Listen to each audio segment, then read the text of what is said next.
everybody. Welcome back to Miss Roney Reads. Today I'm going to be reading the first couple of chapters of this book, The Little Wave by Pip Harry. I'll read the blurb to see if you're interested first up. When a Manly school sets out to bring a country class to the city for a beach visit, three very different kids find each other and themselves. Noah is fearless in the surf, so where does his courage go when his best mate pushes him around? Lottie loves collecting facts about bugs, but she doesn't know what to do about her dad filling their lonely house with junk. Jack wants to be a cricket star, but first he has to improve at school, especially if he wants to see the ocean for the first time. Sounds good. Let's get started. Now, I really like this book because if you have a look at the page, it's laid out quite differently to how you would normally see a novel. Let's see how it reads.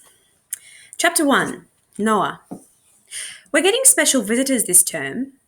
Kids from the bush who want to swim at Manly. They're driving a long way, just for a dip. Some of them have never even seen the ocean. Imagine that. They're from a town called Mullen. We look it up. Population, 3,300. They've got a post office, a school, and 2 rivers, but no beach. There are farms there too, wool, wheat, and cotton, but sometimes the drought is so bad nothing grows from the thirsty, cracked earth. I live in Sydney. Population 5.1 million. I don't really like the crowds or noise. It might be good to live in the beach, but I couldn't stay long without the waves. Through the window, the sand curves in a C shape towards the cliffs. It's windy today, blown out. So I don't itch like I do when the surf's pumping, and I'm stuck in my chair listening to my teacher, Mr. M, who really likes talking.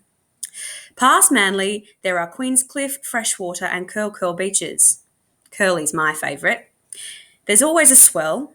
I do a rock dance off the point with my board, straight into the churning ocean. My heart beating fast, hoping a wave won't smash me before I can paddle out the back. That feeling, excited, happy, scared, all at once. The beach is my backyard, always there, tide coming in and going out, sometimes bright green, flat grey, or dark blue. Wild and thrashing, or gentle as a sleeping cat, sly rips shifting underneath. The Mullen kids won't know what a rip is, that it lurks where the waves don't break and the water's frothy. A rip got me once. I nearly drowned. Dumped hard on a big day. Too big for me. My leg rope snapped and I lost my board, drifted out in the suck. My body sank, salt water filling my nose and mouth. I was fished out by lifesavers, thrown like a flathead with a hook in its jaw onto the deck of their rubber speedboat, coughing up water and vomit. The lifesavers put the motor on full bore, revved over the tops of waves, and beached the boat with a thud. Arms cradled me limp and floppy. The lifesavers saying, "It's all right, matey, we got ya." Mum crying, Dad too. They only took their eyes off me for a second. A few seconds, all it takes for the ocean to swallow you whole. Back in class, Mr. M is still talking about Mullen and their baking hot summers. No sea breeze or southerly pushing through windows and open doors, cooling everyone down. What do you think 49.2 degrees feels like? 5M? That's how hot it was in Mullen on 3rd of January 1903. I keep my thoughts to myself, but imagine a poached egg bubbling in a pot of water. Tim puts up his hand because he's always got the right answer. It's not as hot as molten lava. The temperature of lava is usually around 1,100 degrees centigrade. If I fell into lava, my skin would... That's going a bit overboard, Tim, says Mr. M. Just when he was getting to the good bit.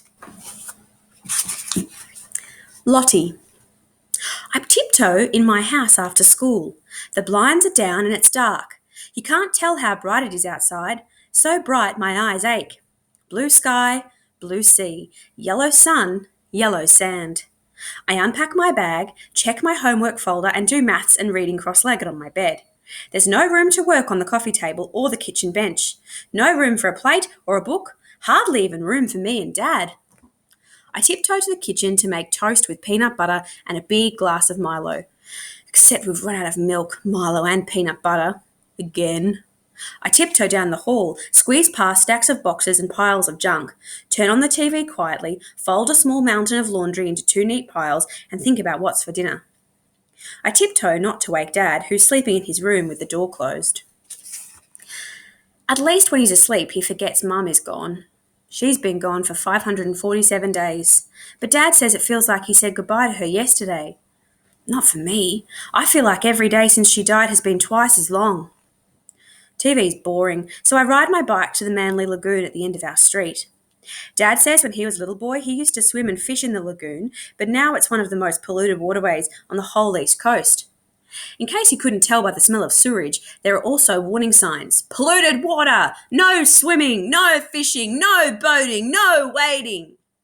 The only ones brave enough to go in the water are panting, splashing dogs chasing balls, rolling in the sandy mud, and me. I chain up my bike, wade in with my thick rubber boots, past the tall seagrass, looking for water striders, mosquitoes, and the fiery skimmer dragonfly, which skims across the water like a flash of fire. When I grow up, I'm going to be an entomologist. That's an insect scientist. Some people think they're pests, but we need bugs to live. Without bugs, there'd be no humans. They help plants and flowers grow. They make honey, wax, and silk, even medicines. They clean up by eating rubbish. Other animals eat them. A mozzie lands on my arm. I feel her sting. Only the female mosquitoes bite. She needs the blood to make her eggs. Drink up, I whisper. She flies away, full and happy. I write a note in my bug diary. Mosquito feeding, Manly Lagoon, Aedes albonolatus. There are 1 million types of insect in the world, but scientists think around 5 million species haven't been discovered yet. I'm always looking for new species. Under the brown water, fish skitter past my boots. Dads say whiting, luderick, bream, and mullet still live in the lagoon. They must be tough because it's become so dangerous that water is eutrophic, low on oxygen, so the creatures that live there are survivors. When it gets dark, I ride my bike past the bright lights and sizzling smells of Charlie's charcoal chicken shop. Using money from the change jar, I order half a barbecued chook with potato salad. While I wait, Charlie gives me a free dim sim. It's salty, crunchy, and delicious. I lick my fingers. You doing okay, Lottie? He says. Yeah, I guess so. How's your dad? Haven't seen him out surfing in ages. Tell him I say hi. I will, but Dad doesn't see any of his old friends anymore. Jack. I like cricket way better than school, a gazillion times better. School's hard and you have to be on your best behaviour all the time. My teacher's always saying, "Pay attention, did you hear me, Jack? Where is your homework folder?" Today, my white shirt splattered in mud from playing cricket on the oval. My school shoes lost. My cousin Albie's nagging me to go to the batting nets instead of class, like I should know. Come for a few hits, he says. Pow, pow! Albie's slurping rice bubbles out of my favourite cricket mug. I wish he wouldn't do that. Albie's slobber. Yuck! Let's go. You can go to school after, Albie says. Albie's a wicked leg spinner and I need to practice my batting. Trouble is, if I wag school again, Miss Waits will put me in the tracking folder. You can't be in the tracking folder and still go to Manly Beach. That trip's a reward for being good, like the arrows the teachers hand out for sucking up. Get 10 arrows, you get a bronze star. Get 3 bronze stars, you get a silver certificate. Big deal. It's not real silver. Our principal, Mrs. Jepson, hands out the stars and certificates during all school assemblies. Everyone claps, woohoo, whistles, while the suck-ups grin like they just won lotto. I've never had a bronze star. No certificate or standing on stage shaking Mrs. Jepson's hand. Like I'd want to. On the cricket field, it's different. I'm the best. Mad skills. Everyone cheers just for me. Jack, Jack, 6, 6. My bat whacks the red leather ball. Crack, whoosh, run, run, run. In class, my shirt itches. My shoes are too tight. I can't focus, especially on division, adding, subtracting, multiplication. Stupid things I can't remember. At school, I'm always out for a duck.